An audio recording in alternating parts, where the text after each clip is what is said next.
皆さんこんにちは。 I.T.A の岸岡です。どうもよろしくお願いいたします。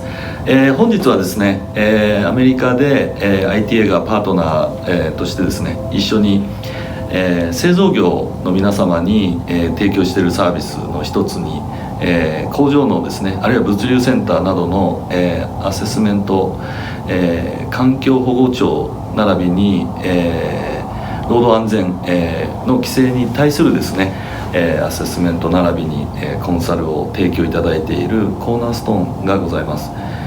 そちらの方でですね、トップ営業として、ずっとここ数年間ですね、たくさんのお客様に、ご支援をいただいておりまして、さらにいろいろな規制が強まってきておりますので、どういったところにですね注意すべきか、また同社の特徴について、本日はですね副社長のシンディさんにお越しいただいてますので、簡単にご紹介いただければと思っております。 So Cindy, thank you for coming today and your time. Thank you. Yes, please tell us about yourself and Cornerstone, what you do. Sure. For the Japanese companies. So Cornerstone Environmental Health and Safety is based in a suburb of Indianapolis called Zionsville. And we've been in business for just a little bit over 25 years. And we have our main corporate office is in Indiana, and then we have a few other offices, one in Cincinnati, Ohio, and then one toward the west coast in New Mexico. And then, of course, our office with I.T.A here in Chicago. And then we also have a few, certainly, I guess, are growing because of you can do things remote. We have several employees that work remote in home offices in strategic areas around the United States.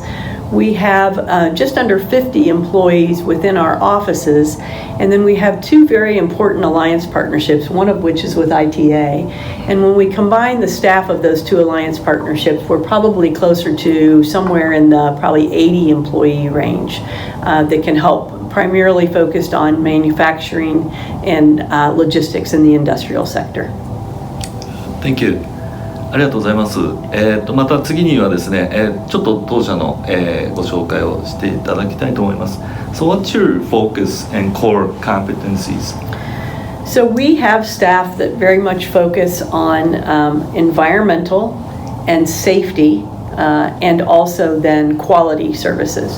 So on the environmental side, we have people that specialize within the Clean Air Act, the Clean Water Act, the various EPA in the U.S. and similar regulations in other parts of North America. Canada has their, but again, even we'll refer to sometimes the United States regulations. And Mexico, again, they don't go by the same names, but they are similar in requirements. So we have people that specialize in environmental regulations, and then we have people that specialize in worker safety and loss prevention services on the safety side. And we also have people, even within those groups, that will also specialize in two other things. One is we will have people that are really specialists in a particular region of the country or states or local governments. And also we will have people that are really more experienced in particular industries. Like we might have somebody that really understands the film manufacturing industry, or somebody that really understands a tier 1 or tier 2 supplier in the automotive industry, focusing on either aluminum parts or even plastic parts. So we do have people that will specialize. We also have a quality systems side of our business, and that side of our business is really focused on our clients that either are pursuing because they have a client or a customer request or requirement to become registered to an ISO standard. 14,000 is the environmental standard. 45,000 is the new safety standard, and we have staff members that will help either implement that for the first time, or in the case of a system that maybe has been around for a while, like 14,001, sometimes they need continual improvement activities and need to make their system a little bit more robust. So we do implementation, training, internal auditing, a variety of things around ISO.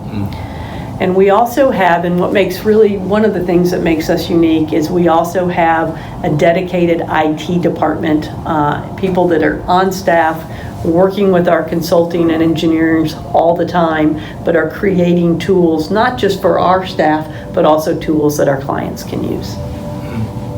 Our approach to whether it's environmental compliance or safety compliance with our clients, we are really going to try to work with our clients thinking about the fact that they may at some point really want a management system in place, trying to put together compliance programs that are sustainable. And so the approach is similar regardless of whether you're looking to be registered to an ISO standard or not. You might not make it as robust, you may skip a few steps if you're not looking for ISO, but we really try to put a program together so even if you come back later and you're looking for that registration, our systems and the approach that we take will allow you to do that in a little more cost-effective mode than kind of starting over. So this really kind of lines out those steps. First thing we want to do is certainly assess risks and opportunities. We want to make sure that we are in line with the commitment and understanding what the leadership of a particular company is wanting to do and what their goals are. Certainly we start to talk about what are the actual regulatory obligations that they have, and also understanding if they have customer requirements that go beyond or vary from a regulatory requirement. And then everything is about really trying to understand what requirements they are subject to and then begin to build the program. Thank you. And certainly you serve around the world? We do. Provide services? Yes, our clients are owned by companies from all over the world for sure. One of the things and why we're working with you and I.T.A. is such an important partnership is because about a third of our business, which is around 200 plus single operations in North America, so U.S., Canada, and in Mexico, we do a lot of work with Japanese-owned clients.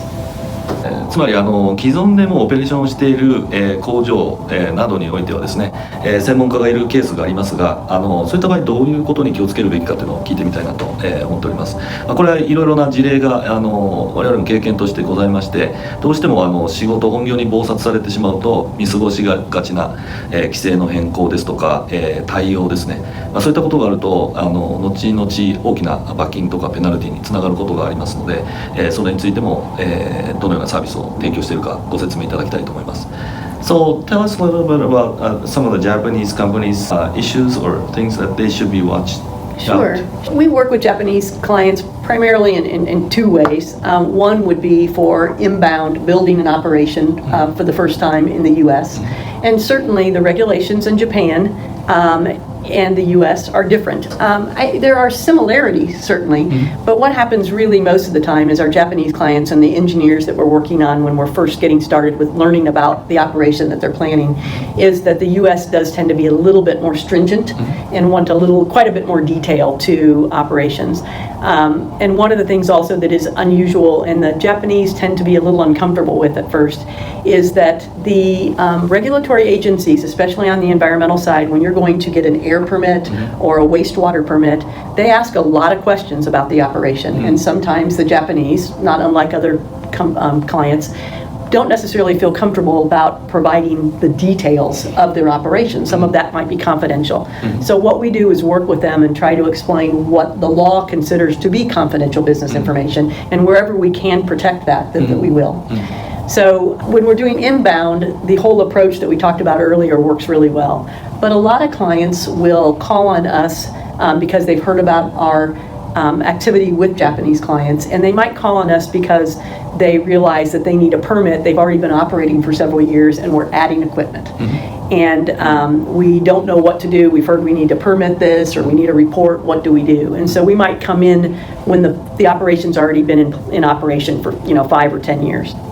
And in that particular case, the best way to ensure that we are focused on the right things and the priority things with them is to do a third-party assessment, our group being the third party, and coming in as a subject matter expert, and we can either focus the assessment on just OSHA if they're concerned about safety requirements of equipment or whatever they may be, They may have a focus just on EPA, or they may be preparing for an ISO, and they want a gap analysis to really understand where they are right now.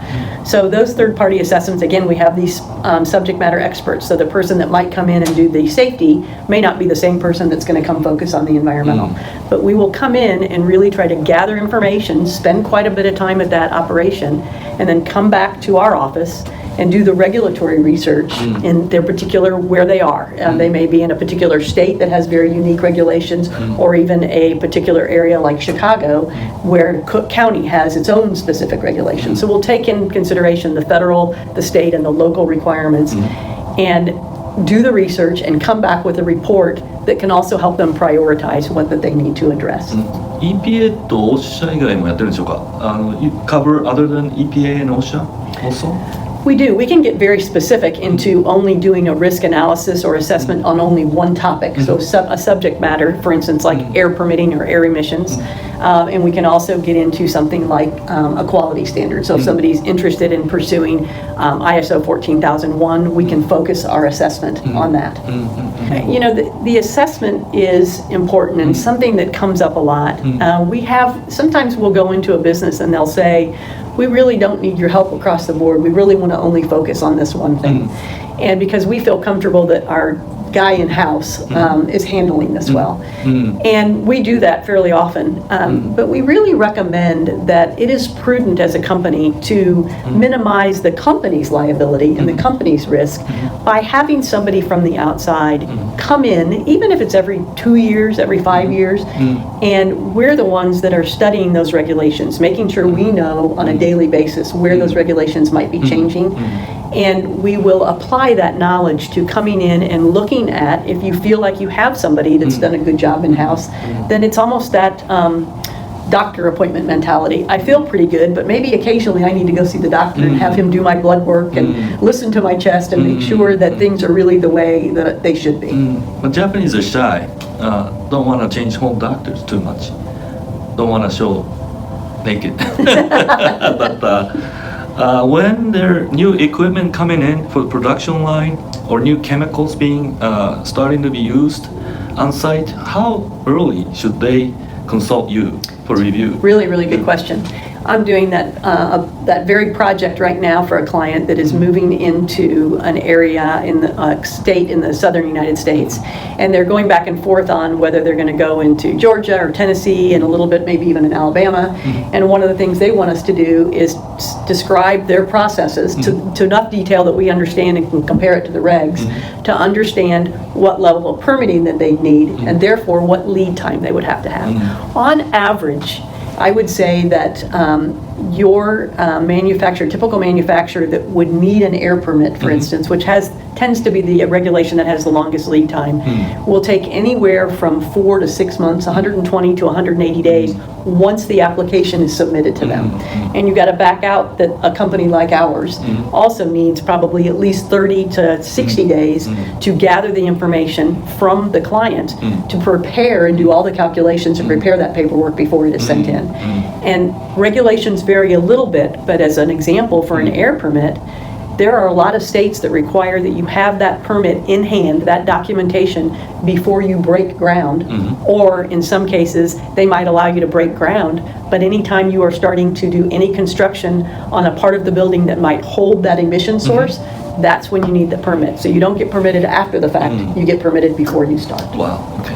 Thank you. 今お話しいただいたようにですね、大気圏、エアですね、大気に関するものは非常に時間がかかる、当局のレビュー監査、にも承認プロセスにも時間がかかるということで、なるべくそういった大気に関するものからあと水水質ですね、またあと現場、土壌という順番で、先にですね、ご相談していっていただければと思います。新しい設備導入あるいは化学品材料を使うという場合も、同様ですが、都度ですねご相談いただければスポットベースでのサービスサポートもしていただきます。